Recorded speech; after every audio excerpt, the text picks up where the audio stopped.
প্রত্যেক সপ্তাহের প্রত্যেকটা দিনই ব্যস্ত থাকা হয়, আর সপ্তাহের মাঝে যখন একটা দিন আমি ফ্রি থাকি তখন শুধু মাথায় চিন্তা ঘুরপাক খায় কতগুলো কাজ জমে আছে আর সেগুলো আমি কত তাড়াতাড়ি শেষ করব।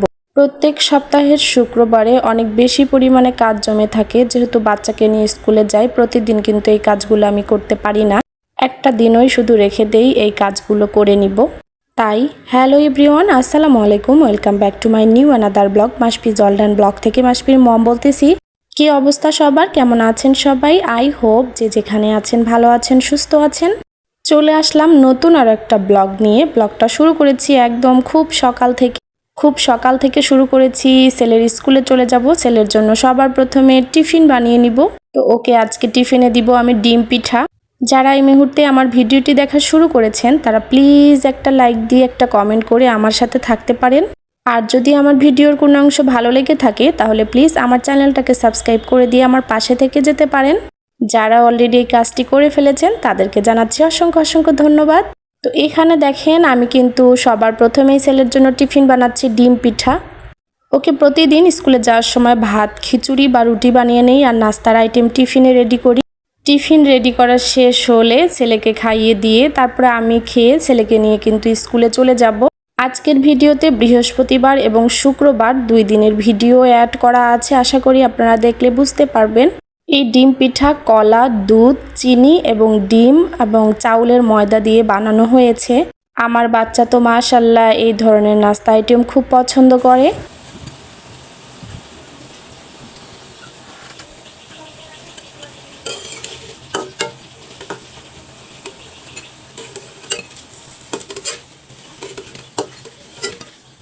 বাচ্চার নাস্তা বানানো হয়ে গেলে আমি আমাদের জন্য গোলা রুটি তৈরি করে নিব, কারণ আগের দিনের রান্না করা একটু মাংসের তরকারি আছে। আর গোলা রুটি কিন্তু মাংসের তরকারি বা মাংসের ঝোল দিয়ে খেতে অনেক বেশি ভালো লাগে। এই গোলাটাতে আমি চাউলের গুঁড়ি এবং আটা দুইটা একসাথে ব্যবহার করেছি, দিয়েছি বেকিং পাউডার আর ডিম। তাড়াহুড়ো করে গোলা হয়েছে তাই আপনাদের সাথে গোলার রেসিপিটা শেয়ার করতে পারলাম না। ইনশাল্লাহ কেউ যদি গোলার রেসিপি চান তাহলে শেয়ার করে দিব।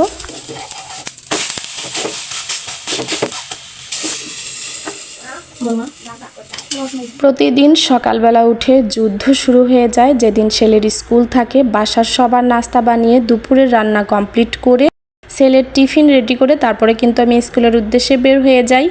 আর স্কুল থেকে এসে বাকি যেগুলো কাজ আছে সেগুলো করে নেই। তো খুব একটা ঘর দরজা পরিষ্কার করার টাইম পাই না সপ্তাহের বাকি কয়েকদিন শুক্রবার ছাড়া। তো আমি কিন্তু শুক্রবারের দিনটাই রাখি পুরো বাসা ডিপ ক্লিন করার জন্য। আর ওই দিনটা দেখা যায় ফ্রি থাকি আর স্কুল থাকে না, আমি কাজ করে অনেক মজা পাই, সুবিধা পাই। হেল্পিং হ্যান্ডকে কাজ করতে দিলে যতগুলো ফার্নিচার আছে একদম সেকেন্ডের মধ্যে তার মুছা হয়ে যায়। এজন্যই আমি নিজে নিজে মুছে সব কিছু রেডি করি। মাসে একদিন অন্ততপক্ষে আমি এই কাজটা করি। তো দেখতে পাচ্ছেন আপনাদের সাথে গল্প করতে করতে আমার গোলা রুটি হয়ে গেছে। এখন এটা গোস্তের ঝোল দিয়ে খেয়ে বের হয়ে যাব। আর ছেলের জন্য এই যে ফুলকো ডিম পিঠা টিফিনে নিয়ে যাব। বাচ্চারা রেগুলার এক ধরনের টিফিন আইটেম পছন্দ করে না, আমি কিন্তু ওকে মাঝে মাঝেই বিভিন্ন ধরনের টিফিন বানিয়ে দেই। এতে করে ওর ক্লাস করার এনার্জিটা আলহামদুলিল্লাহ অনেক বেশি হয়।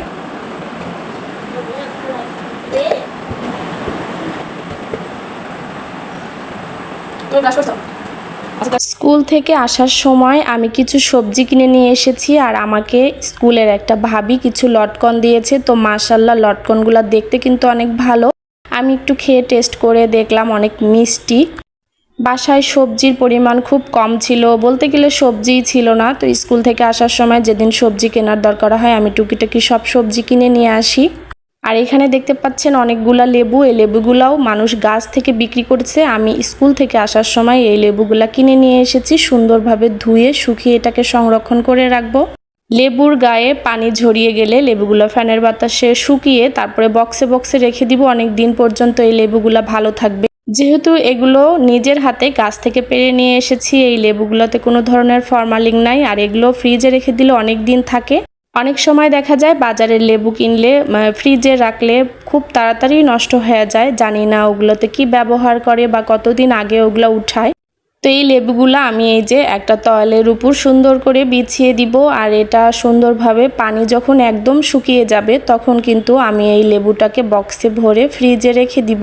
লেবুর গা থেকে পানি শুকিয়ে বক্সে করে রেখে দিলে অনেক ভালো থাকে, অনেক দিন পর্যন্ত এই লেবুগুলা খাওয়া যাবে। যেহেতু বেশি পরিমাণে লেবু কিনে নিয়ে এসেছি, এগুলো তো সুন্দরভাবে সংরক্ষণ করতে পারবো। অনেক সময় টিস্যু দিয়ে মুড়িয়েও বক্সে রাখলে অনেক দিন পর্যন্ত এই লেবুগুলা ভালো থাকে। নেক্সট ডে সকালে নাস্তার পর আমি এই দেখেন শুক্রবার দিন আজকে কাজে লেগে পড়েছি।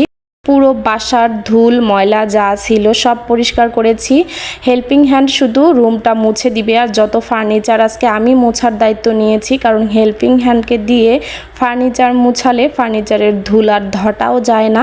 খুব তাড়াহুড়া করে ফার্নিচারগুলো মুছে আমার কিন্তু একদমই পছন্দ হয় না। আমি প্রতি মাসে একবার করে নিজ হাতে আমার ফার্নিচারগুলো ক্লিন করি, অথবা 15 দিন পর একদিন করি। এখন বাচ্চাকে নিয়ে স্কুলে যাওয়ার জন্য 15 দিনে একবার ডিপ ক্লিন করার সময় পাই না, তাই শুধু মাসে একবার সব ফার্নিচার ডিপ ক্লিন করে পুরো বাসাটা ডিপ ক্লিন করে নেই।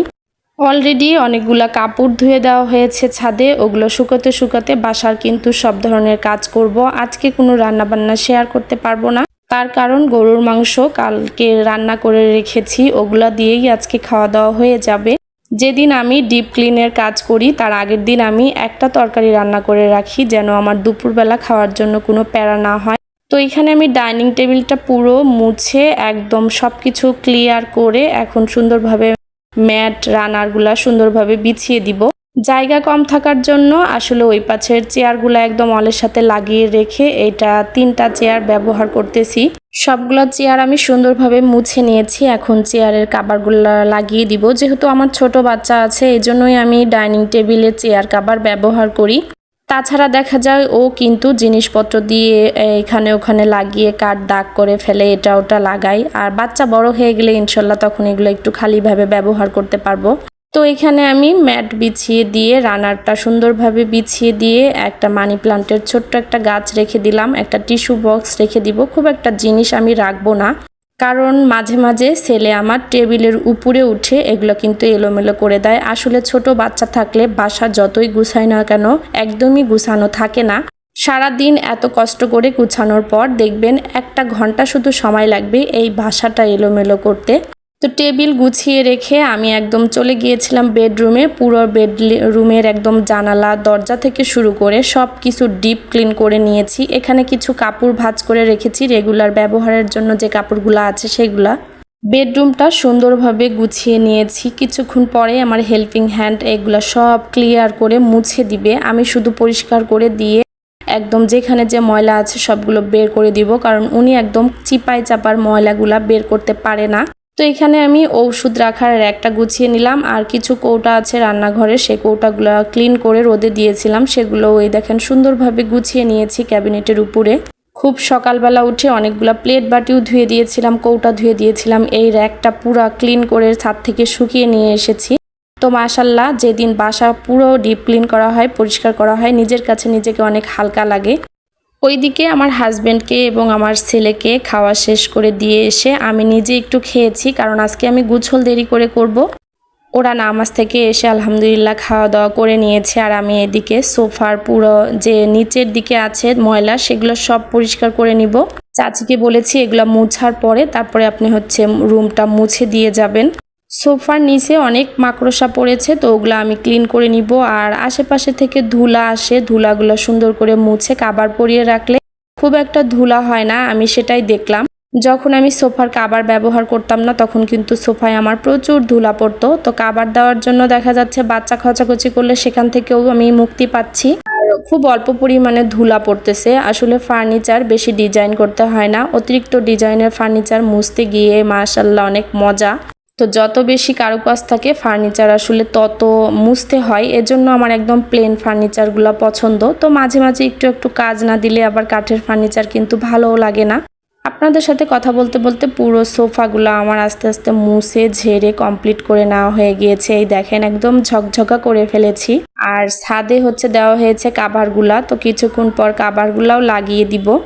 কথা বলতে বলতে আবারও আপনাদের কাছে রিকোয়েস্ট করতেছি, যারা আজকে প্রথম এবং নতুন আমার চ্যানেলটি ভিজিট করেছেন, আমার ভিডিওর কোনো অংশ যদি আপনাদের কাছে এতটুকু পরিমাণ ভালো লেগে থাকে তাহলে প্লিজ আমার চ্যানেলটা সাবস্ক্রাইব করে দিয়ে আমার পাশে থেকে যেতে পারেন। আর পাশে থাকা বেল আইকনটি অবশ্যই ক্লিক করে রাখবেন সবার আগে নোটিফিকেশন পাওয়ার জন্য।